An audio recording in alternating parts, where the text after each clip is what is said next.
왜 우리가 자치분권 대학을 해야 되느냐? 그 시민이 주인이다. 지금 이거를 공부하고 있는 겁니다. 시민이 주인이다. 근데 과연 지금 우리 시민이 주인 맞나요? 할아버지입니다. 할아버지? 우리 시민이 주인 맞나요? 어떻게 맞죠? 주권을 가지고 있습니다. 주권, 어떤 주권을 가지고 있어요? 예? 권리와 의무를 가지고 있다. 우리가 시민이 주인이 맞아요. 예? 주인이 맞는데 지금 시민이 주인 노릇을 충분히 하고 있나요? 왜 안 하죠? 이게 우리가 이제 우리나라는 지방자치를 하면서 한 번도 자치를 하게 되면은 정부 간에 중앙정부는 어떤 기능과 사무를 해야 되고 광역정부는 어떤 기능과 사무를 해야 되고 기초지방정부는 어떤 기능과 사무를 해야 되고 이런 거에 대해서 고민을 해본 적이 없어요. 지방자치라 하는 것은 결국은 주권 재민, 국민한테 권리가 있으니 이 국민이 권리를 행사할 수 있도록 하는 민주주의 훈련장입니다. 그런데 우리가 그거를 해보지를 못했어요. 일단 우리 공무원들도 계시지만 일단 이게 지방자치를 한다는 것은 굉장히 다른 관점에서 이해를 해야 돼요. 관료하고 공무원하고 차이가 뭐죠? 우리 관료주의 그러잖아요. 관료주의. 관료하고 공무원하고 뭐가 다릅니까? 이걸 명쾌하게 대답하는 사람이 없어요. 저도 제가 하는 이야기가 명쾌한지는 모르겠어요. 근데 제 나름대로 공부하고 익힌 바로는 우리가 관료는 누가 임명했습니까? 옛날에 대통령. 왕이 임명하지, 왕이 임명을 한 거예요, 왕이 임명을 할 때는 뭐 때문에 임명했습니까? 왕명을 잘 전달하라고. 관료는 그러니까 관료의 첫 번째 책무는 뭐냐면 왕명을 전달하는 거예요. 쉬 물러거라 하면 전하께서 이렇게 말씀하셨다 하면서 방도 써서 붙이고, 그죠? 이렇게 이제 왕명을 전달했단 말이에요. 그런데 지금은 왕이 있나요? 왕이 없어졌어요, 그죠? 왕이 어디 있습니까? 왕 없죠. 왕 있는 나라 있기는 해. 뭐 사우디 같은 데는 왕이 있는데 우리나라나 유럽이나 이런 데는 지금 왕이 있더라도 영국 같은 데는 뭡니까? 입헌 군주죠. 헌법이 있는 군주인데 왕이 없습니다. 그죠? 왕이 없고 생겨난 게 뭐냐면 공화정이라는 거예요. 공화정. 공화. 근데 이제 공화주의라는 거는 국민 주권이 있단 말이에요. 근데 우리가 지금 사실은 주권을 가지고 있지만 투표를 해서 시장도 뽑고 시의원도 뽑지만 과연 이게 내 주권 이게 좀 그래요. 그죠? 그래서 결국에는 자치를 한다는 거는 이 분권과 자치를 하자는 거는 주권자가 주권을 행사를 똑바로 할 수 있도록 제도를 바꾸자는 겁니다. 그러니까 이게 뭡니까? 컵이 있으면 컵을 거꾸로 뒤집는 겁니다. 마을에서 결정을 하고 마을에서 못하는 거는 시가 해주고 시가 못하는 거는 도가 하고 도가 못하는 거는 국가가 하게끔 바꾸자는 겁니다. 그거 이제 지방자치입니다. 자치분권대학은 그거를 공부하는 데입니다. 아시겠죠? 그래서 자치분권대학을 공부하시면서 그거를 공공이라는 거에 대해서 늘 염두에 두셔야 됩니다. 혹시 불교 신자 있나요? 불교에서 이야기하는 핵심 경전이 뭐죠? 불교의 경전. 우리 이제 우리나라는 이제 대승불교잖아, 그죠? 대승불교의 핵심이 되는 대승불교를 대표하는 경전이 있잖아요. 반야신경, 금강경 이런 게 이제 대승불교의 중요한 경전이죠. 대승불교를 대표하는 경전이지. 반야신경이 뭐의 줄임말입니까? 바냐바라밀타, 마하바냐바라밀타 심경. 이거 줄임말이죠. 저 불교 신자 아니에요. 마하바냐바라밀타 심경인데 마하는 무슨 뜻입니까? 그렇지. 무한히 큰. 바냐는 깨달음, 지혜, 깨달음. 바라밀타는 바라밀타는 저 언덕으로 건너가다는 뜻이에요. 그러니까 심경은 핵심 경전, 무한히 큰 깨달음의 언덕으로 건너가는 핵심 경전 이런 뜻이에요. 마하바냐 바라밀타 신경이라는 게, 그래서 거기서 뭐 관자재 보살님 뭐 깊은 바냐 이렇게 쭉 나가는 건데, 제가 이야기를 왜 하느냐면은 대승불교에서 발보리심한 사람, 불심이 생긴 사람이 수행을 해야 되는데, 그 수행이 바라밀타 수행을 하면 내가 부처가 될 수 있다 이거예요. 바라밀타 수행이라는 거는 뭐냐면은 중생들을 저 깨달음의 언덕으로 보내는 거예요. 이게 제 이야기를 왜 뜬금없이 하느냐면은 시정부, 그죠? 시정부, 우리 이제 공화정 시정부가 그거하고 매우 닮아 있어요. 매우 닮아. 시민이 왕정이 없어지고 난 다음에 이것들이 어떻게 해서 내 삶을 윤택하게 하고 우리 마을을 잘 살게 만들 것인가 해서 만든 게 뭡니까? 우리는 사실 그래 안 만들었어. 우리는 일제 강점기를 거쳐오면서 뭐 이렇게 미국식, 유럽식 제도가 들어오는 바람에 그래서 지금 우리가 자치분권 학교를 하는 거예요. 근데 유럽이나 이런 데 정통적으로 민주주의가 다 발전한 데들은 그래서 만든 게 지방정부예요. 시정부. 시정부를 만들면서 시민이 시정부한테 요구하는 게 뭡니까? 내 삶을 저 높은 언덕으로 올려라. 그래서 내 세금 낼게. 그 다음에 우리 도시의 가치와 브랜드를 저 높이 올려라. 우리가 살기 좋게끔. 그죠? 이거야, 이거. 그런 부분들을 우리가 똑바로 배우고 공부를 해서 공무원은 시민을 위해서 시민 삶의 질을 높이고 하기 위해서 헌신하고, 시민들은 주권자로서 결정권을 행사할 수 있도록 하자는 건데, 그 결정권이라는 거는 예산 편성권이라든지 이런 걸 다 포함하는 겁니다. 이제 점차적으로 그렇게 바뀌어갈 겁니다. 제가 오늘은 자치분권대학을 왜 만들었는지, 그 다음에 그 자치분권 이걸 지방자치를 왜 해야 되는지 그걸 지금 이야기하려고 하는 겁니다. 우리가 지방자치를 하고 지금 자치를 하기 위해서 분권을 먼저 해야 되는데, 우리나라는 지금 권한과 사무가 나눠져 있지 않아요. 유사중복 사업 작성해가지고 유사중복 사업을 하면은 지방교부금을 깎아버리겠다.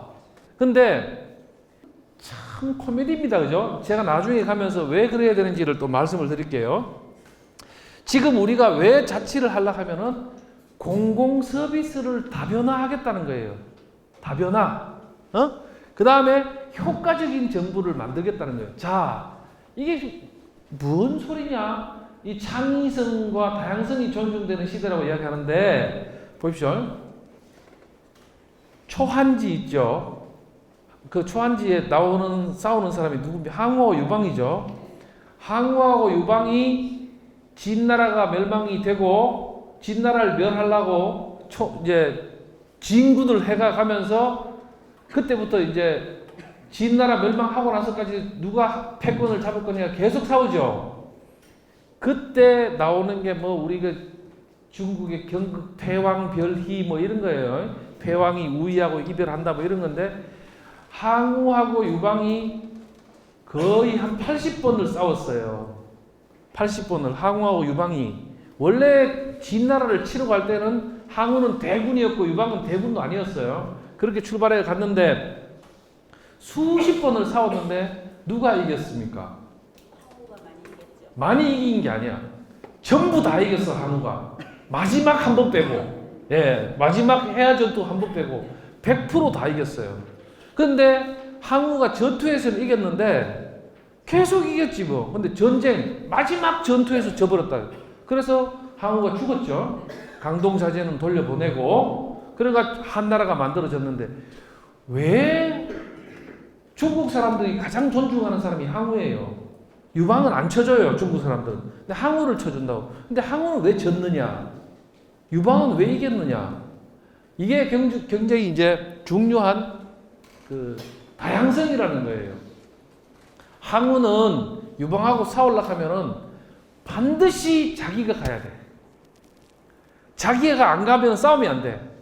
항우는 역발상의 기계가 있고 뭐 힘도 세고 뭐 여민 동락하고 백성들하고 같이 어울려 살고 병사들이 아프면 고름 빨아주고 이렇게 했단 말이에요. 그렇게 하면서 인심을 얻었는데도 항우는 자기 싸움만 하면은 반드시 자기가 가야 돼. 중국이 좀 큽니까? 동쪽 갔다 서쪽 갔다 북쪽 갔다 남쪽 갔다 항우는 점점점 지치죠. 근데 유방은 자주적으로 작지만 자주적으로 전투를 수행할 수 있는 단위가 매우 많았어요. 구강항, 영포, 한신, 팽월 이런 장수들이 자급자족하면서 스스로 싸울 수 있었던 거예요. 그래서 마지막에 해야에서는 유방의 동맹군들이 모여가지고 결국은 항우를 잡고 세웠죠. 그건 무슨 이야기입니까? 우리가 가족이 예를 들어서 한 50명쯤 된다고 치자고요. 아버지가 모든 것을 지시하고 있으면은 엄마도 하고 고모도 하고 삼촌도 하고 뭐 아들도 하고 결정권이 있고 뭔가 하면 어떻게 훨씬 다양해지겠죠. 그래서 지방자치를 분권을 하자는 핵심적 목표는 이거예요. 공공 서비스를 다변화해서 효과적인 정부를 만들자. 어? 자, 그래서 이거는 뭐 행정학에서 하는 이건 모형인데요. 티브 모형이라는 건데 제가 그냥 넣어놓은 거예요. 티브 모형이라는 건 이거예요. 국가가 생산하는 공공재가 모두 균질하다면 사람들은 지방정부가 생산하는 공공재 때문에 그 도시를 선택하게 될 거다 이거예요. 지방정부가 선택하는 공공재. 예를 들어서 김포시가 책 읽는 김포 이렇게 해가지고 도서관 사업을 열심히 잘하고 있고 책을 마음대로 빌릴 수 있고 문학가들이 몰려오고 있고 창작이 용이하고 하면은 어떻게 될까요? 그런 사람들이 몰려와서 살려고 하겠죠. 그런 사람들이. 그 다음에 우리 시흥이 노인복지를 잘 한단 말이에요. 어른들 정말 공경하고 잘 모시고 효의 도시다 하면은 어르신들이 살로 올라갈 거예요. 그죠? 그 다음에 이웃 뭡니까? 수원에서 교육에 힘을 쏟으면은 교육 때문에 그게 뭡니까? 효과적이래요. 사람들이 자기가 필요한 공공재를 찾아가게 된다는 거예요. 지방자치가 유의미해진다는 겁니다. 자, 유사중복 사업이라고 그랬어요. 유사중복 사업. 유사중복 사업을 하지 마라 그랬어요. 그런데 중앙정부는 무슨 일을 해야 되고 우리처럼 이런 기초지방정부는 무슨 일을 해야 되는지를 고정해놔야지 서로 간에 혼돈이 없지 않겠습니까? 그거를 고정을 안 해놨기 때문에 어떤 문제가 생긴다고요? 그러니까 유사중복이라는 이야기가 나오는 거예요. 자, 봅시다. 그러면은 중앙정부는 어떤 역할을 해야 되고 우리 기초지방정부, 광역은 빼고 이야기합니다. 기초지방정부는 어떤 역할을 해야 되는지 요 표를 한번 보세요. 일단 이거는 정부, 결국은 우리가 지방자치 분권을 하자는 거는 주권 재민, 시민한테 권리를 돌려주기 전에 우선적으로 다중정부를 만들자는 한 땅에, 이 김포시라는 땅에 옛날에는 중앙정부라는 거 하나 있었는데 지금 몇 개 정부가 있어요? 3개 정부가 있죠. 중앙정부, 광역, 경기도, 김포시 정부 이렇게 3개의 정부가 이 땅에 엎어져가 있는 거예요. 그러면은 각각의 다른 기능들을 해줘야 되지 서로 뭐 이것도 하고 저거 하고 이래 되면 안 되죠. 그런데 지금까지는 우리 스스로도 우리는 말단 행정기관이다 이렇게 말하시는 분 있어요. 말단 행정기관 아니란 말이죠. 기능이 다른 시민 앞에 서 있는 시민의 주요한 첫 번째 정부예요. 그런 의식을 가져야 돼요. 자, 그러면 중앙정부는 어떤 기능을 해야 되느냐. 그 기능에 맞게끔 사무 배분이 돼야 되겠죠. 김포시보고 국방의 기능이 있으니까는 군인을 키우라 하면 어떻게 되겠습니까? 안 되겠죠. 그래서 기능은 뭐냐 하면은 중앙정부가 가지는 아주 중요한 기능이 이 두 가지가 있다면 안정성이라는 게 뭐죠? 흔들림 없이 유지해야 되는 거죠. 외교가 오늘 이랬다 내일 저랬다 하면 됩니까? 안 됩니까? 그럼 외교가 김포시는 이렇게 하고 저기 성남시는 이렇게 하고 하면 됩니까? 안 됩니까? 안 된다. 안정성이라는 거는 외교, 국방, 치안, 재정 이런 부분들은 흔들림 없이 유지돼야 되는 거는 중앙정부의 사무다. 중앙정부의 사무. 그 다음에 여기서 균형성이라고 이야기하는 거예요.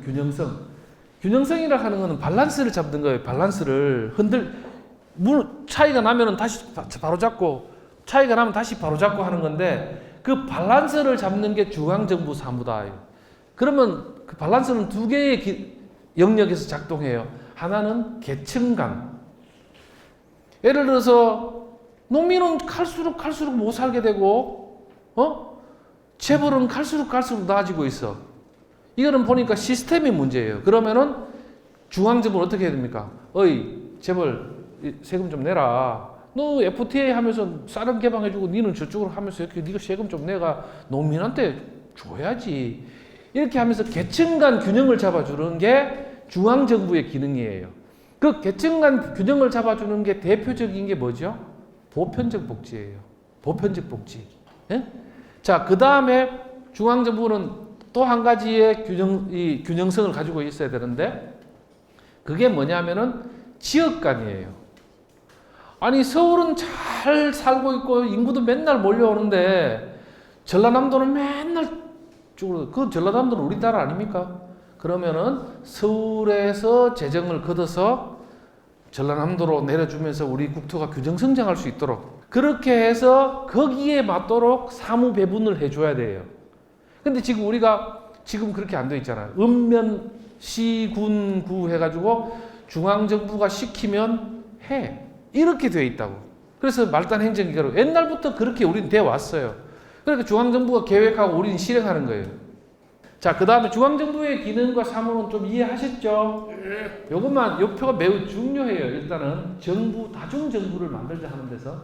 아까 앞전에 뭐 했습니까? 공공재가 공공 서비스를 다변하려고 하면은 정부가 기능을 다르게 해야 된다는 거고. 자, 그다음 우리 지방 정부, 우리 진짜 우리 유영록 시장님은 대단하신 분이에요. 이 자치분권 대학을 해가 유치해가 한다는 거는. 근데 우리 지방 정부가 이렇게 생각하고 하는데 아무 데도 없어요. 법 집행한다고 생각하고 있어요. 자동차에 뭐라고 써놨습니까? 시청 자동차에 크게 공무수행 하면서 놨어요. 공무수행. 네, 차에.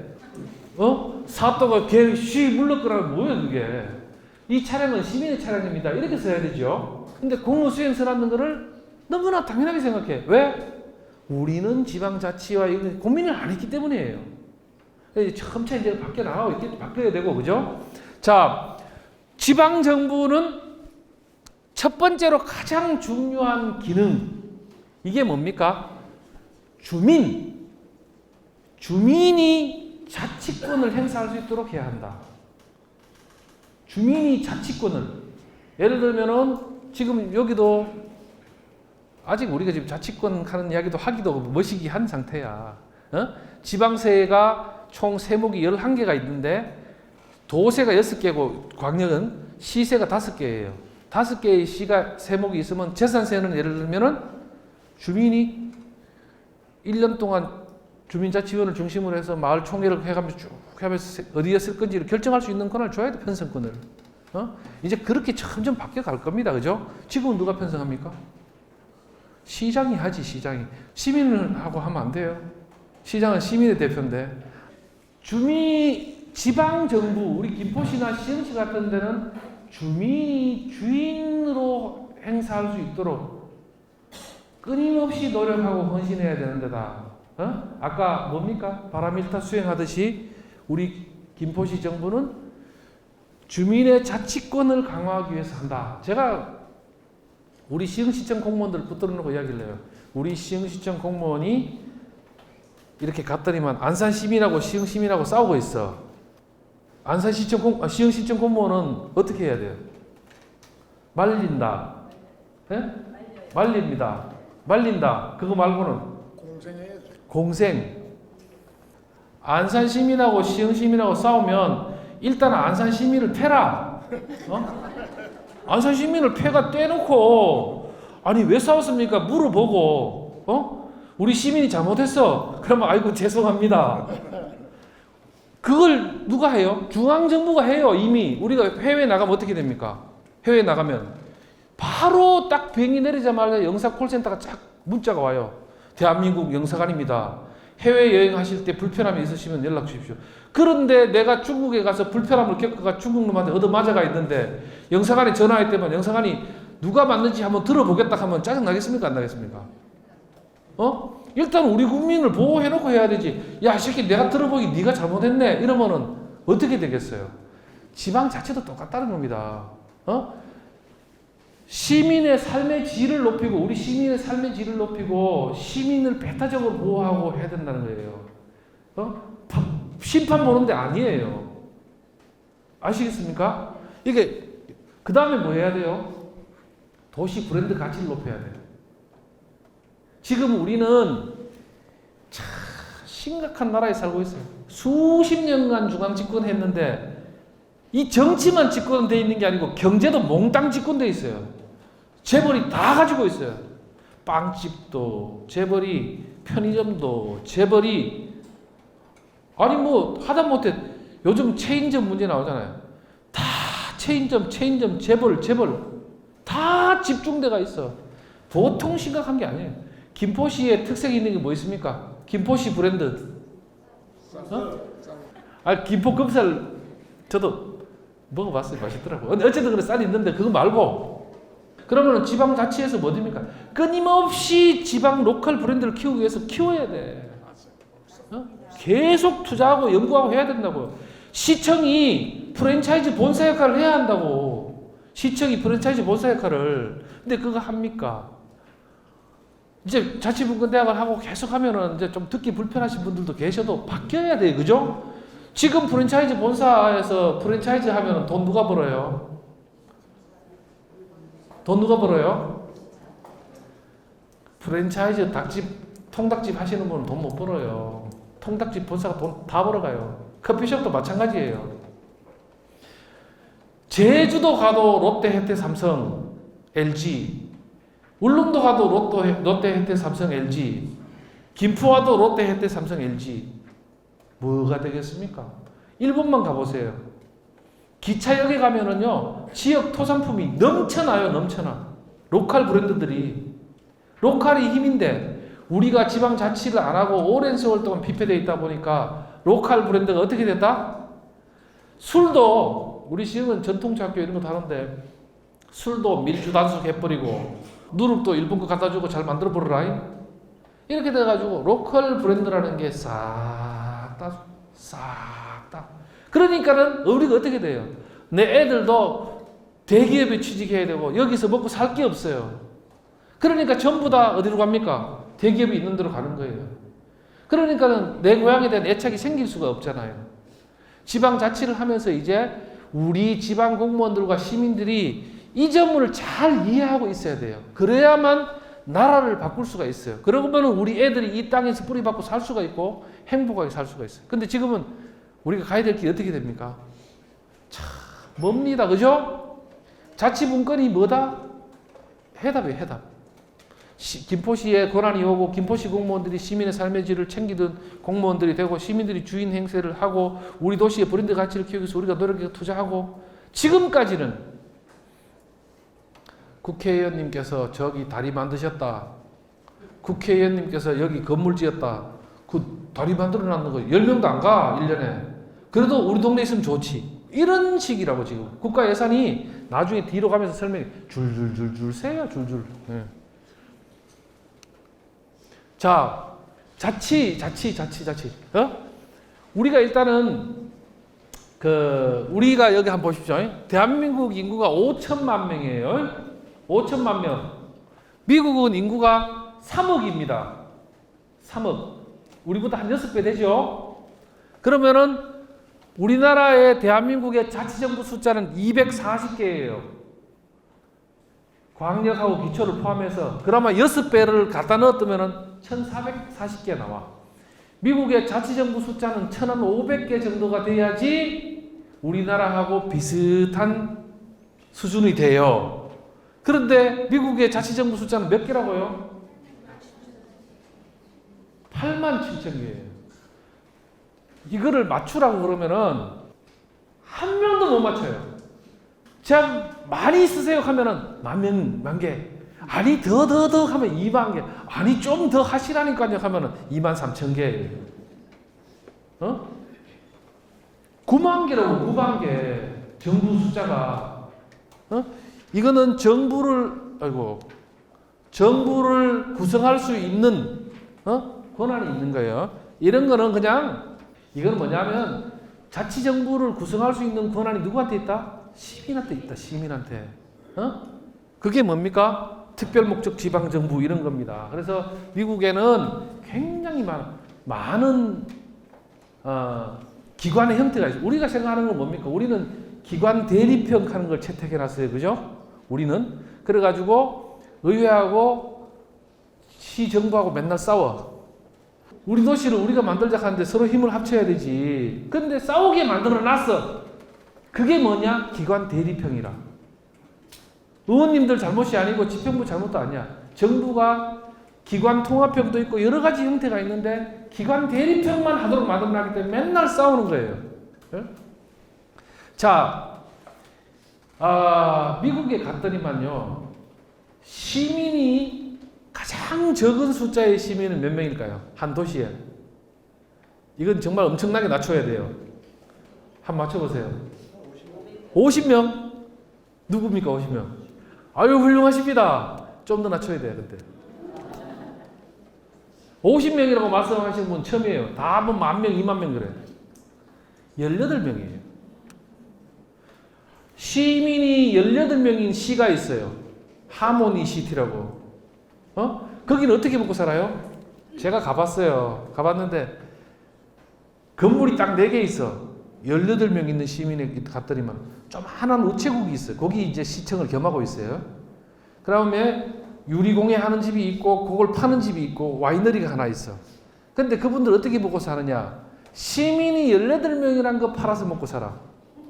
우리 시에 오세요. 우리는 시민이 18명 뿐이에요. 그럼 사람들이 18명이니까 궁금하다 해서 오는 거예요. 그러면 거기서 이제 물건도 팔고 관광사업 해가지고 살아요. 행정은 옆시에 위탁해놨어. 옆시가 등보떼고 이런 걸 해주는 것 같아. 그렇게 구성할 수 있는 권한인데 우리는 어떻게 되어 있습니까? 너무나 딱딱하게 되어 있죠. 안 돼. 아무것도 지방이 결정할 수가 없어. 행정구역, 그죠? 조금 우리가 유연하게 생각할 필요가 있습니다. 그죠? 이제 행정을 조직을 구성하는 것은 기관 통합형도 있다. 저기 스페인 같은 데 가면은 이렇게 되어 있어요. 동별로 선거를 하잖아요. 1등은 동장. 선거회가 1등하면 동장, 2등하면 사무장. 동장은 당연직 시의원. 당연직 시의원. 동장은 통계 대표니까 당연직 시의원. 그 다음에 시의원으로 가는 분이 시장을 호선해. 시의원 중에서.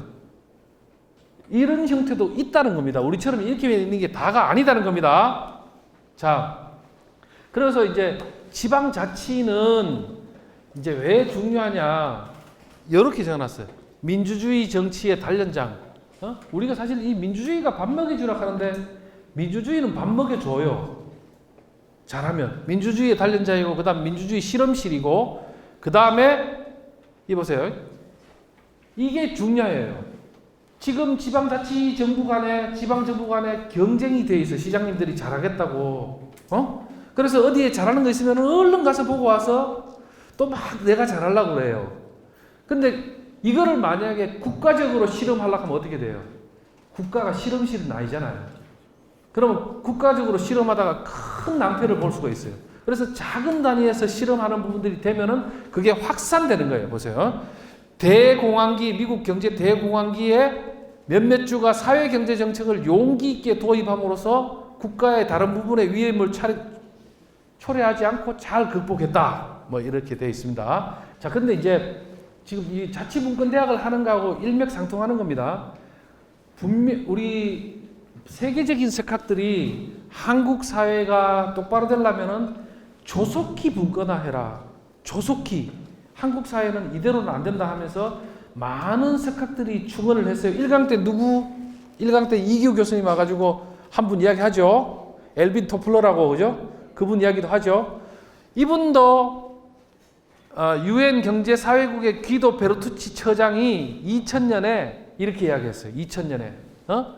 분권화 해라. 근데 분권화로 가려면은 이 4가지 경로를 잘 이해해라. 첫째, 분권화를 이끌어주는 법 체계를 정리해라.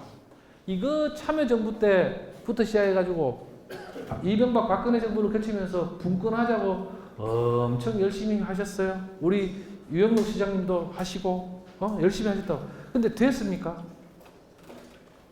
안 됐어. 그래서 이번에 대통령께서 공약으로 아예 헌법을 통해서 바꾸겠다. 그래서 조금 될 것 같아요. 이제 기대를 해야 돼. 요 뒤에 가면은 제가 왜 분권화가 안 되는지를 또 설명해 드릴게요. 진짜 힘들어. 그래서 이제 헌법을 바꾸면은 대한민국은 분권 국가다라고 해놓으면 위헌 소송해가지고 할 수 있으니까 그러면은 분권이 될 거예요. 권한은 나누는 게. 그 다음에 분권만 시큰 해놓으면 뭐합니까? 돈이 없는데. 예산도 나중에 설명을 드릴게요. 재정 분권화가 같이 따라와 줘야 된다. 그 다음에 돈 준다고 우리가 지방자치 잘할 수 있겠습니까? 지금 공공은 지방정부는 어떤 역할을 해야 되는지, 우리 주민자치위원들은 어떤 역할을 해야 되는지, 어떤 권한이 있는지 모르는데, 그래서 인적 자원 개발을 해야 돼. 인적 자원 개발을. 그래서 자치분권대학을 하는 거예요. 인적 자원을 개발해서 지방자치가 잘할 수 있도록 하고 그 주권이 국민에게 있다는 것을 다시 계속 하는 거죠. 자, 그래서 인적 자원 개발하는 거예요. 이거는 앞에 두 개는 중앙정부가 할 수 있는 거예요. 그죠? 이 밑에 두 개는 누가 해야 돼요? 지방이 스스로 하지 않으면 할 사람이 하나도 없어요. 노무현 정부 때 노무현 대통령께서 혁신이라고 이야기했어요. 혁신. 그게 뭐냐면 정부 혁신하겠다고 말씀하신 그게 이거야. 근데 혁신 안 됐어. 전혀 내적 동력이 없었어요. 그래서 인적 자원 개발을 해야 된다. 그 다음에 뭡니까? 시민 참여를 활성화시켜야 된다. 이게 결국은 핵심이 뭡니까? 이 다음으로 이 모든 것을 통해서 그 다음에 마지막 단계로 가는 것은 주민이 결정권을 행사하는 거예요. 주민이. 그게 자치잖아요. 그죠? 자, 이렇게 분권화가 성공되기 위해서는 이런 네 가지 경로로 동시에 진행돼야 된다. 그래서 자치분권대학은 이러한 취지로 지금 만들어져서 돌아간다. 이해되시죠? 예. 자, 그 다음에 참여정부 때 법을 만들기 위해서 노력을 하고 기본법, 특별법 다 만들었다. 이런 거 다. 하나도 안 돼. 안 해. 그 다음에 지방자치단체, 지방정부 이 차이도 제대로 정립이 안 돼 있어요. 지금 지방자치단체라고 부르는 나라는 일본하고 우리만 있다. 이것도 처음에 지방정부라고 부르니까 중앙정부에서 공문까지 내려가지고 정부라고 부르지 마라 이렇게 해놓은 거예요. 자, 보시죠. 그 다음에 지방세 부분인데 이게 뭐 지금 이렇게 원칙을 이렇게 적어놨습니다. 근데 지금 우리가 김포시에 시 세목이 뭐 있는지 아신가요? 지방세 세목이 총 11개인데 딱 지방세 5개밖에 없어요. 우리 지금 보세요. 세금 중에서 가장 걷기 어렵고 조세 저항이 센 세금이 뭡니까? 라고 물으면 전 세계적으로 대답하는 게 재산세예요. 그거 집으로 고지서가 딱 날아오니까 재산세, 그 다음에 뭐죠? 자동차세, 그죠? 그 다음에 담배 소비세, 그 다음에 이름만 있는 이 지방소득세 하는 거예요. 이게 옛날 주민세하고 소득할 주민세하고 이게 합쳐져 있는 거죠. 그 다음에 레저세. 이건 의미도 없어. 결국 4개야, 4개. 우리 집 애한테 살림을 내보낼 때, 우리 집 애가 결혼해가 살림을 내보낼 때 어떻게 할까요? 지금은 세 구조가 이렇게 돼 있어요. 야, 네가 독립해서 한번 살아봐라. 아버지가 냉장고나 가구나 차나 사든지 하면 무조건 반 내가 보태줄게. 네가 알아서 살아. 그럼 아들은 불필요해도 사. 불필요해도 산다고. 이게 지금 50억 밖에 가치가 없는데 정부에서 25억을 보태준다 하니까 이거 25억짜리면 가치 있네 해가 한다고. 그러니까 이게 뭐냐면은 자꾸만 돈을 보태주는 식으로 되어 있으니까 그게 뭐죠? 조세라는 거는 이 기준에 부합해야 된다는 거예요. 세금이 오늘 들어오다 내일 들어오다 하면 안 되잖아요. 안정적으로 들어와야 되지만 살림살이를 잘하면 클 수 있도록 해줘야 된다는 거예요. 신장성 있도록. 아들한테 돈을 반 보태주는 게 낫습니까? 아니면은 5천만 원 줄 테니까 아버지가 줄 수 있는 게 이게 다다. 그래, 너 살림 잘해라. 응? 네 잘하면 돈 벌 수 있다. 이렇게 가르치는 게 맞습니까? 근데 우리나라는 지방정부는 신장성이 한 개도 없어, 세금이. 잘하면 잘할수록 세금이 줄어. 잘하면 잘할수록. 그래서 이거는 세목 자체가 잘못됐다. 그래서 우리 지방정부는 아까 권한, 기능과 사무 배분도 문제지만 재정구조도 매우 잘못되어 있다.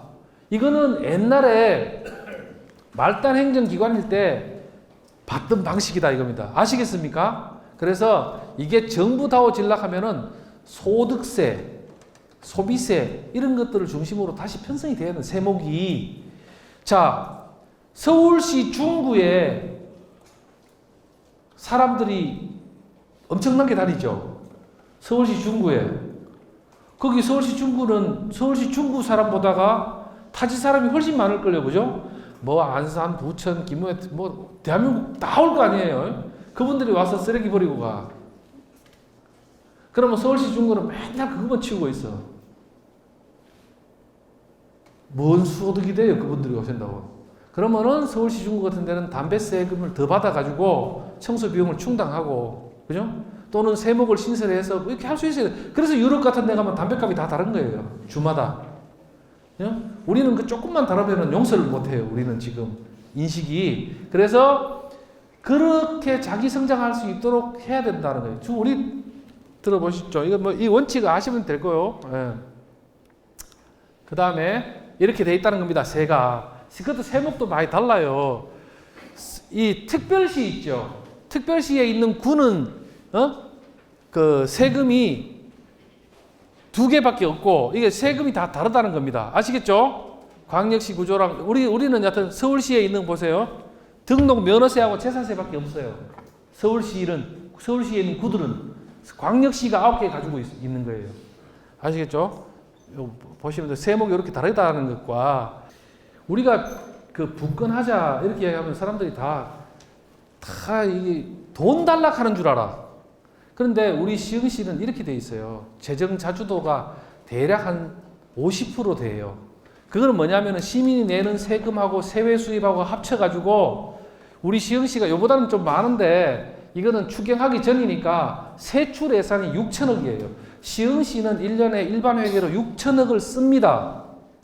6천억을 써요. 그런데 세금이나 세외 수입으로 들어오는 거는 3천억밖에 안 돼요. 3천억밖에.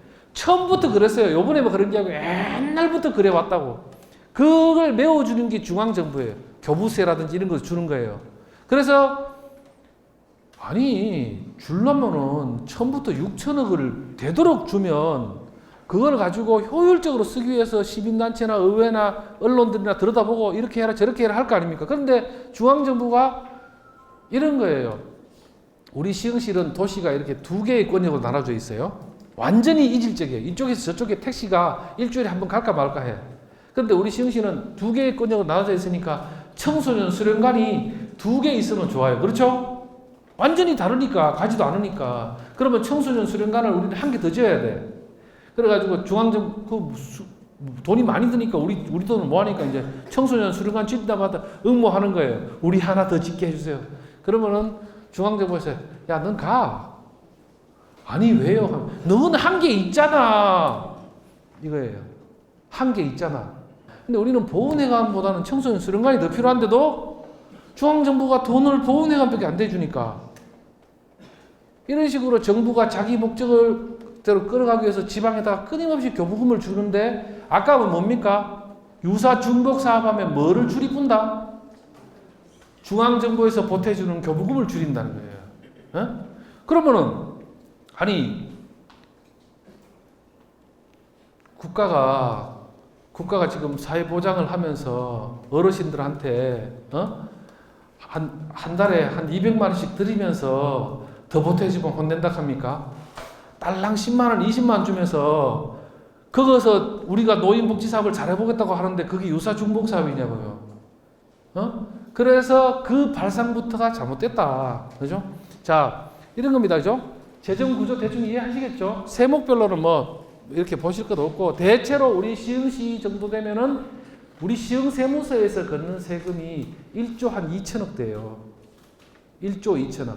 우리 시흥시가 받는 세금은 2천억 정도 돼요.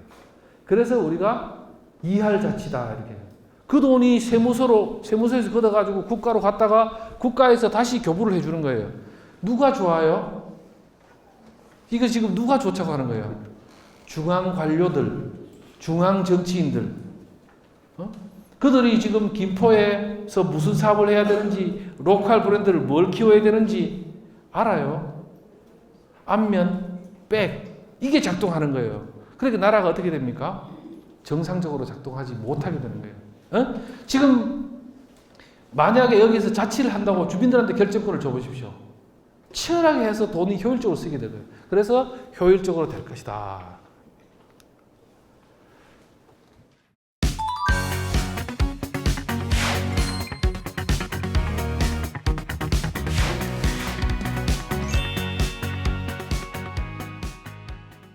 지금 우리나라의 이 공무원을 교육하는 시스템이 조금 이제 개선할 점이 있어요. 지금 국가가 하는 공무원 교육 시스템이 교육기관이 크게 두 개가 있는데 중앙공무원 교육원이 있고 지방행정연수원이 있습니다. 우리 김포시에 근무하는 많은 공직자들이 지방행정연수원을 가보고 싶어 합니다. 가기를 원해요. 저기 가려고 굉장히 노력을 하세요. 왜 그렇죠? 사무관 달라고 저기 갔다 와야 돼. 사무관 달라고 하면은 저기 갔다가 오면 사무관이 되는 거예요. 근데 저거를 교육하는 기관이 누구냐? 옛날에 그 중앙공무원 교육원은 중앙공무원, 그러니까 정부 부처들 있죠? 정부 부처들 공무원을 교육하는 기관이에요. 지방행정연수원은 지방공무원들을 교육해요. 그런데 중앙공무원 교육하고 지방행정연수원하고 나눠놨어요. 나눠놨다고. 왜 나눠놨을까요? 제가 너무 많이 묻죠? 그냥 말하면 되는데 자꾸 묻죠? 이게 제가 저걸 참 왜 나눠놨는지 궁금하게 생각했어요. 저게 제가 볼 때는 해외에 제가 사례를 공부 안 해봤는데 아마도 해외에서 공무원을 교육하는 시스템이 우리 구미 선진국이 중앙공무원 교육학과 지방행정연수원으로 나누어져 있을 거예요. 그러니까 우리도 나눠놨어요. 그러면 중앙공무원을 교육하는 거하고 지방공무원을 교육하고 강의 내용이 같을까요? 다를까요? 거의 대동소이해요. 우리나라는. 근데 지방행정연수원하고 중앙공무원 교육하고는 운영은 하고 있는데 그 강의 내용이 똑같아. 그리고 왜 그러냐? 행정자치부가 운영하니까. 이게 행정자치부가 운영해서 될 일이 아니에요. 지방공무원, 지방행정연수원은. 그렇죠? 한번 보시죠. 어떤 교육을 하느냐? 인적 자원을 개발하기 위해서. 시청의 공무원들 탓이 아니에요. 국가 제도가 그렇게 하면서 만들어 가야 되는데. 자, 보시죠. 기본교육, 직무교육, 리더십 교육, 소양교육, 이거 필요한 교육입니까? 안 필요한 교육입니까? 몹시 필요한 교육이지. 몹시 필요해. 근데 이거 지금 지방자치하고 무슨 상관이 있죠? 보고서 작성 및 사례, 발음 글쓰기, 스토리텔링, 역량 강화, 스킬 개발, 국정 이해도, 가치관 정립, 이게 무슨 상관이 있죠? 물론 상관이 있지. 그렇지만은 그러면 지방자치와 관련되는 건 누가 가르쳐요? 도대체 누가 가르쳐야 되느냐? 누가 같이 공부를 해야 되느냐고. 아무도 공부를 하지 않는다. 아무도. 그러면 최소한 지방행정연수원은 딱 찍어서 지방공무원들의 소양을 높이기 위해서 만들어 놨으면 지방자치를 잘할 수 있도록 끊임없이 공부를 해요. 공무원들 의무 교육 시간이 1년에 직급별로 다른데 이제 80시간인데 교육을 우리 대학교 가면은 교양 필수, 교양 선택, 전공 필수, 전공 선택 뭐 이런 거 있죠. 그러면은 우리가 지방자치의 일선에 있는 지방 공무원들이면은 지방자치와 관련되는 필수 교육이 있어야 되고 그 다음에 뭐 리더십 교육도 있어야 되고 이렇잖아요. 근데 우리 시흥시는 교육은 잘 안 되고 있어. 고백을 하면 공무원 교육이 잘 안 되고 있다. 그래서 어디나 마찬가지 사실은. 그래서 이 자치분권대학을 하는 건데 이렇게 보십시오. 이게 훌륭한 교육이에요. 스피치, 인사복무 뭐 좋다고 이게. 그런데 봤더니만 이게 이제 우리도 자치분권대학 마치면서 강의 평가를 할 거예요. 예, 강의 평가 쭉 해가 지금까지 강의. 저희는 여러분들도 꼭 평가를 해주셔야 돼요. 아시겠죠? 그래야만 우리가 그걸 들여다보고 또 더 보완하고 강화하고 하는 겁니다. 자, 그래서 이렇게 보면 봤더니 평가가 거기서 공부를 했던 사람들 평가가 비교적 뭐 괜찮게 나왔어요. 이렇게 보죠. 그죠? 괜찮다. 근데 수요조사 하는 건 뭐냐면은 지금 내가 왠지 이 수업이 내가 필요로 하는 게 맞느냐라고 물은 거예요. 이게 수요가. 물었더니 다른 것보다 똑 떨어지는 거예요. 이게 지방 공무원들이 대답한 거예요. 지방 공무원 교육 훈련 실태 및 효과성에 관한 연구회가 공무원들이 답한 거라고 이게. 그런데 떨어져 다른 것보다. 왜? 듣기는 했는데 이게 내가 지금 그 다음에 더 떨어지는 게 뭐냐 하면은 전이 효과라는 거예요.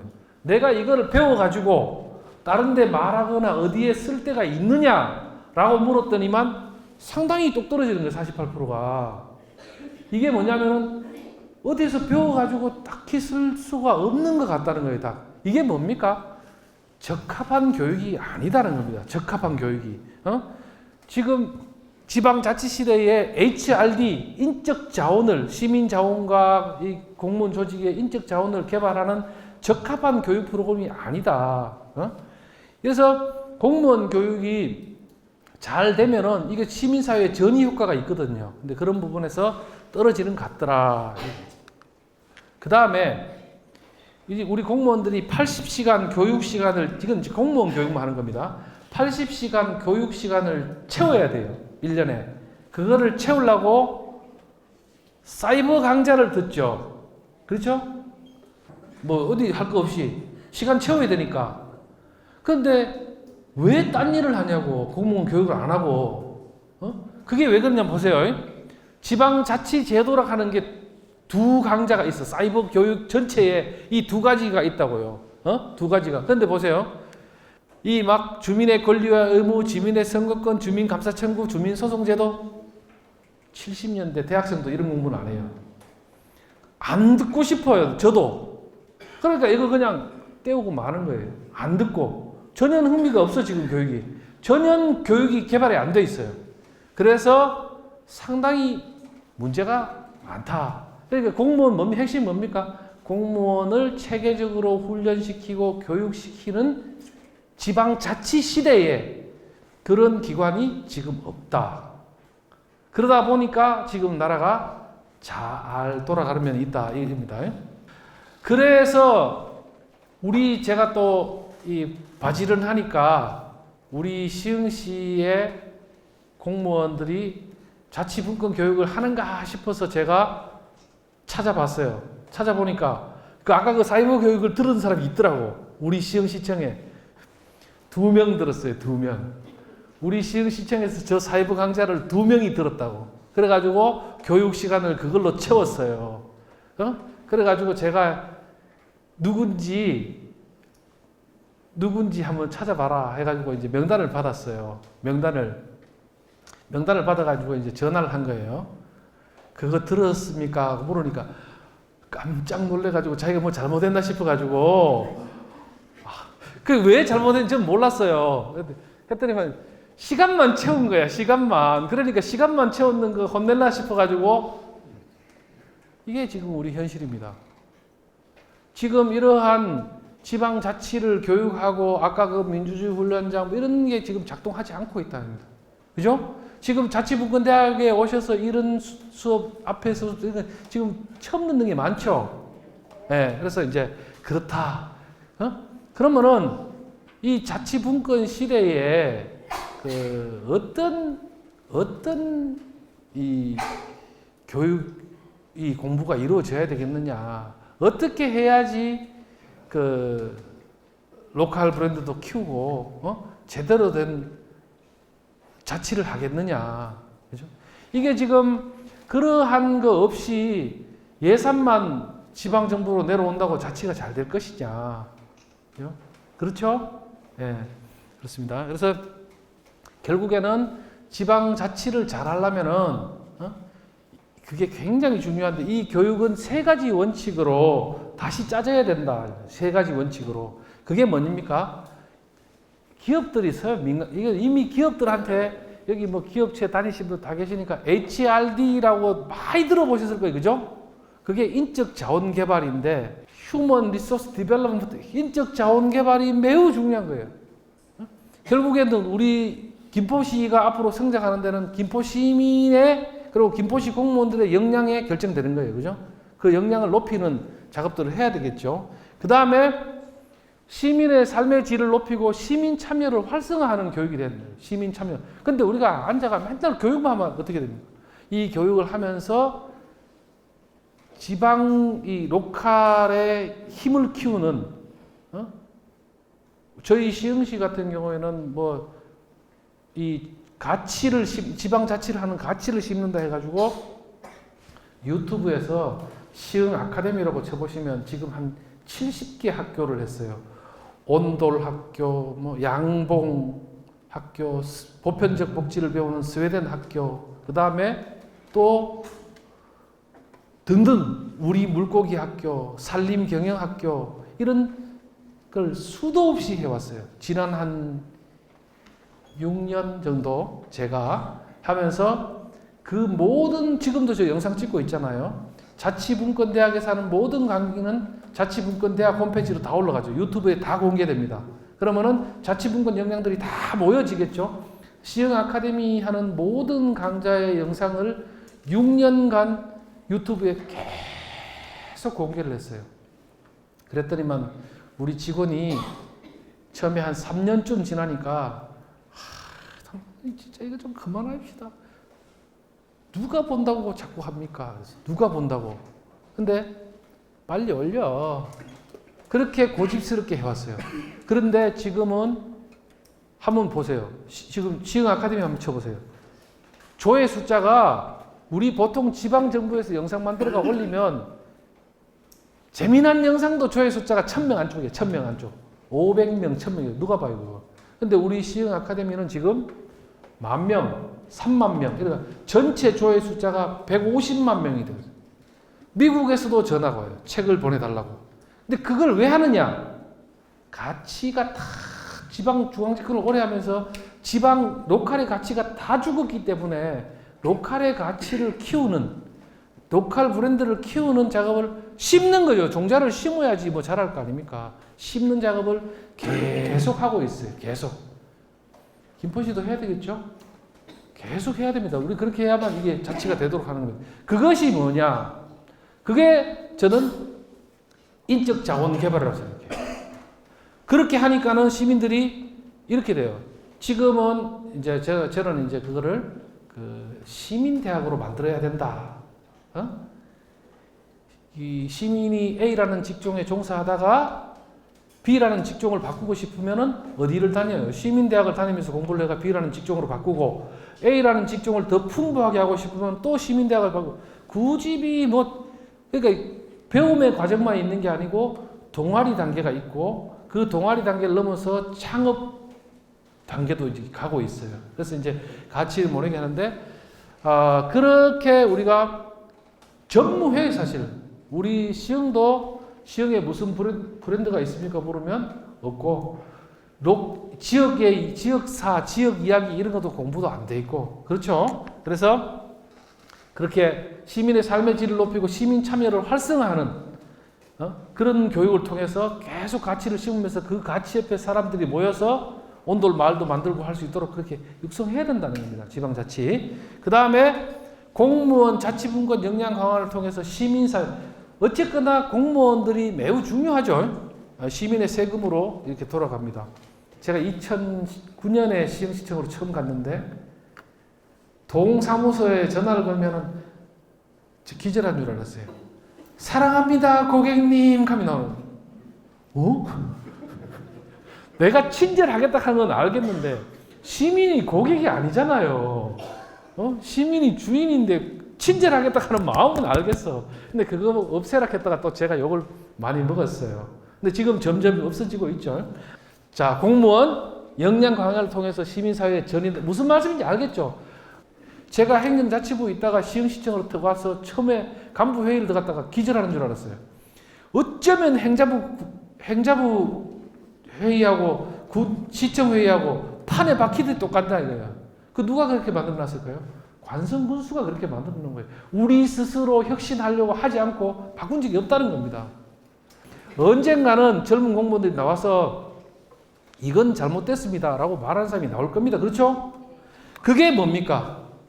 지방공무원 자치분권 역량 강화를 더 시민사회가 바뀌도록 한다.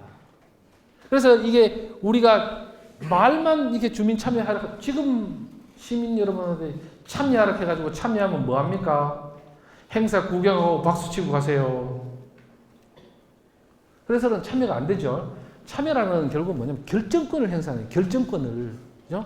이 자치분권을 하면은 결정권을 행사하게 된다. 그러면은 이렇게 바뀌게 됩니다. 아까 저기 스님께서 언제면은 이 자치분권이 되겠느냐 하는데 저는 아주 기로에 서 있다. 기로에. 자치분권 사회로 빠르게 갈 수도 있고 영원히 밀려나갈 수도 있다. 왜냐하면 우리 한국 사회가 지금 뭡니까? 초고령화 사회로 가고 있어요. 그죠? 초고령화 사회. 왜 초고령화 사회로 갑니까? 젊은 여성들이 결혼을 안 하고 아이를 안 놓으니까 초고령화 사회로 가고 있는 겁니다. 지금 15년 뒤면 초고령화 사회로 가. 15년 뒤에 초고령화 사회가 되면 약이 없어요. 약이. 초고령화 사회가 되는데 무슨 약이 있겠냐고. 그러니까 초고령화 사회로 가기 전에 15년 내로 젊은 여성들이 결혼하고 아이 낳고 아이 키우는 게 편안하고 그게 뭡니까? 두 가지야. 보편적 복지가 빨리 되게 하는 것과 자치분권이 빨리 되게 하는 것. 이 경주를 하고 있어요. 지금 어떤 말이 더 빨리 가느냐. 그래서 그렇게 하려고 하면 어떻게 돼요? 결국에는 우리 국민과 시민의식 역량이 높아져야 돼요.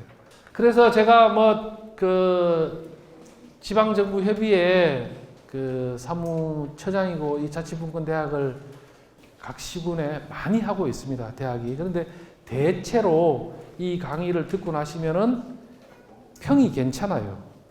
기존에 이 딱딱할 거라고 생각했는데 기존의 강의보다는 훨씬 재미있고 유익하다 이런 평을 많이 주셔요. 그렇다고 해서 무조건 안 좋은데 좋다 하실 건 없어요. 그래서 저희가 냉철하게 주셔야 또 성장을 하는 거니까. 근데 어쨌든 이 자치분권 대학이 우리 김포 시민들 또 우리나라 국민들 이렇게 스며들어서 결국은 우리가 자치분권이 되도록 하는데 일조를 했으면 좋겠고, 여러분들이 나중에 수료하시면은 이제 자치분권 친구들 하면서 이제 돈 안 들어요. 이제 문자 메시지도 하고 하면은 응원해 주시고 하시고, 그러면은 이제 우리가 주민자치위원회라든지 이런 부분들이 지금 주민자치위원들 하시는 분 많죠? 주민자치위원회 하시는 분 손 한번 들어봐 주시겠습니까? 많으시네, 그죠? 많습니다, 그죠? 조금 현재 단계에서 조금 재미가 없다 이렇게 보실 수 있을 수도 있어요. 그런데 지속적으로 우리가 함께 고민하면서 주민자치위원회가 주민총회를 운영하고 주요한 예산의 집행 결정권을 행사할 수 있도록 이제 자치력을 높여야 되죠. 그죠? 안 다니는 걸 알면서도 70억 들여가지고 6개월 떡 나눴어요. 옳은 일입니까? 근데 만약에요, 그 마을에 주민자치위원들한테 70억이 여기 있다. 올해 내내 논의해가지고 이 돈을 어떻게 쓸지 한번 정해보자. 라고 했다면 어떻게 될까요? 그거 절대로 안 합니다. 그죠? 그렇게 하면 어떻게 될까요? 우리 동네에 공동작업장 만들자, 도서관에 책 사주자부터 시작해가지고 온갖 의견들이 충돌하게 될 거예요. 그죠? 그런 것들을 주민총회를 통해서 우선순위를 정하도록 하는 게 결국은 자치입니다. 그죠? 그렇게 될 겁니다. 지금은 그 각 시군마다 참여 예산 제도도 하고 마을 만들기도 하는데 좀 인기 투표도 많고 지금 그런 과도기 단계에 있습니다. 근데 장기적으로는 그렇게 간다. 그렇게 되려고 하면 어떻게 된다? 아까 말씀드린 것처럼 분권 자치로 가기 위해서 4가지 경로를 우리가 충실히 가야 된다. 그래서 법 바꾸는데, 재정을 분산시키 주는데, 그 다음에 인적 자원을 개발하는데, 그 다음에 시민 참여를 활성화하는데 답이 누구한테 있습니까? 결국은 답은 주민한테 있는 겁니다. 그렇죠? 그래서 자치분권대학도 그런 역할을 하겠습니다.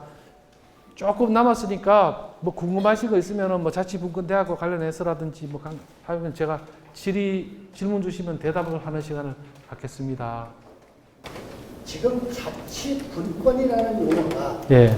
저게 무슨 행정적, 학술적 용어로 정립된 용어냐? 네. 이게 첫 번째. 예. 두 번째, 교육의 내용이 물론 중앙정부에서 지방자치단체에 하는 자치도 있지만은 우리가 듣는 교육을 예. 기초단체 또는 읍면동에서 주민에게 하는 자치와 분권을 교육해 주는 거냐? 그게 두 번째고. 그 다음에 여기 교육 내용이 이렇게 제도가 바뀌었으니 이걸 알고 앞으로 하십시오 하는 내용을 하는 거냐? 아니면 현재 이런 문제가 있으니 앞으로 이렇게 우리 발전시켜야 합니다 하는 내용을 하는 거냐? 이 세 가지가 좀 있어요. 네. 첫 번째 거는 그 학술 용어입니다. 포털에서 자치분권 치면 딱 나오고 전 세계적으로 쓰고 있는 이야기입니다. 대한민국만 오랜 세월 동안 자치분권에서 약간 이렇게 벗어나 있었다. 그리고 대한민국 행정학회는 정확하게 학술 용어입니다. 시민에게 하는 자치와 분권을 얘기하는 거야. 그걸 주로 교육을 해주는 거야. 중앙에서 지방자치단체 하는 걸 교육해 주는 거냐? 아니면 둘 다입니다. 기초에서 해야 둘 다입니다. 지금 이게 분권을 하자는 것은 두 가지 흐름이 있죠. 중앙정부가 가지고 있는 권한 중에서 기능과 사무에 맞지 않는 것은 지방정부로 내려라. 그 다음에 지방정부 안에서는 주민이 결정권을 행사할 수 있도록 제도를 바꿔야 한다. 이 둘 다입니다. 예. 그 다음 세 번째는 제도가 바뀌는 것을 하자고 설명하는 게 아니고 이상 유럽이나 미국이나 하고 있는 지방자치의 모습을 설명하면서 우리가 그렇게 바뀔 겁니다. 그렇게 바뀌는데 바뀔 때 우리가 바뀌어졌는 것을 행하는 사람이 아니라 우리도 바꿀 때 목소리도 내자. 우리도 알고 있어야 이렇게 바꾸자 저렇게 바꾸자 하는 거잖아요. 예를 들면 그 지난번에 1강에서 이규 교수님이 헌법 이야기 하셨죠. 헌법 같은 경우는 우리는 막 바꾸면 안 되는 거라고 생각하잖아요. 근데 헌법이라는 거는 국민이 만드는 유일한 법이거든요. 국민이 만드는 거예요. 그거는 국회의원이 만드는 게 아니고 국민이 국가기관하고 정치인한테 가이드라인 주는 거예요. 야, 니들 요렇게 싸우지 말고 국가 잘 운영해라 하는 거잖아요.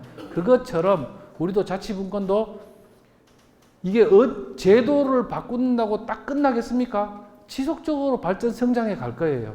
오늘 우리 자치분권대학에서 여러분들이 이런 강의를 들었는데 교육이라고 생각하지 마십시오. 그냥 한 번도 생각 안 해봤더니만 이런 거 들어오네? 해가 여러분들의 의식이 계속 성장할 거예요. 느끼고 공부하고 하면서.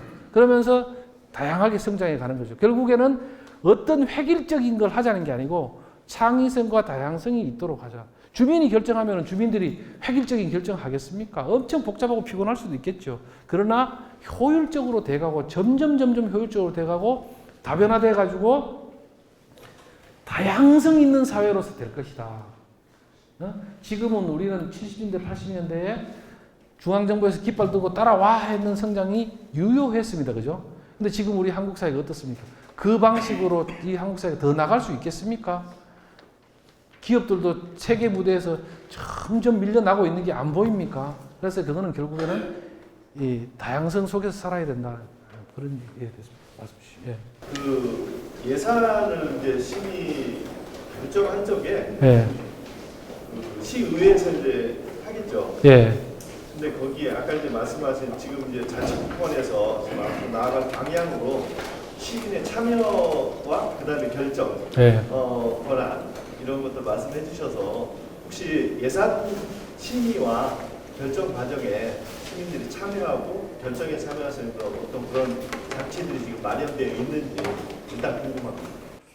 지금 그런 장치들이 안 돼 있죠. 예, 주민이 의회에 가서 그 예산과 관련해서 발언권도 없습니다. 의원이 아니기 때문에. 근데 지금 현재 예산의 편성권이 누구한테 있습니까? 편성권. 편성권은 시장한테 있어요. 집행권도 시장한테 있고, 의회는 심의 의결권이 있죠. 근데 저는 시장이 가지고 있는 편성권이 나름 저는 본래 시민의 것이다 이렇게 생각합니다. 그래서 아마도 입법을 하는 과정이나 또 제도를 만들어가는 과정에서 또 지방자치를 잘해보겠다 하는 도시에서 현재의 법 제도 하에서도 편성권을 시민과 함께 하는 데는 무리가 없기 때문에 그런 지방 정부가 저는 나올 거라고 봅니다. 예, 그래서 그렇게 되면은 주민이 이제 그 주민의 시각, 내가 이 거주민으로 지금 우리가 지방의 문제 이게 지금 모든 분들이 이거 핸드폰 끄자마자 해가지고 뭐 보고 있죠? 다음 네이버 포털에서 이제 중앙뉴스 보고 있어요, 그죠? 근데 보면 막 재미있어, 맨날 싸우고. 근데 내하고는 아무 상관이 없어. 그러니까는 이게 안 되는 거예요. 근데 만약에 김포시에 여기 아파트 앞에다가 그거 공원 있는 걸 없애고 아파트 짓는다 하면 그 동네 사람이 난리가 날 거라고, 그죠? 그런 뉴스 속에 살 수 있는 사회가 돼야 돼요. 그래서 주민으로서 결정할 수 있는 사회. 또 다른 질문은 없습니까? 그러면은 강의 마쳐도 되겠습니까? 제가 오늘 뭐 이야기한 게 그 여러분들한테 유익하고 또 우리 자치분권 하는데 여러분들이 좀 굉장히 유익했으면 좋겠습니다. 하여튼 긴 시간 고생하셨습니다. 고맙습니다.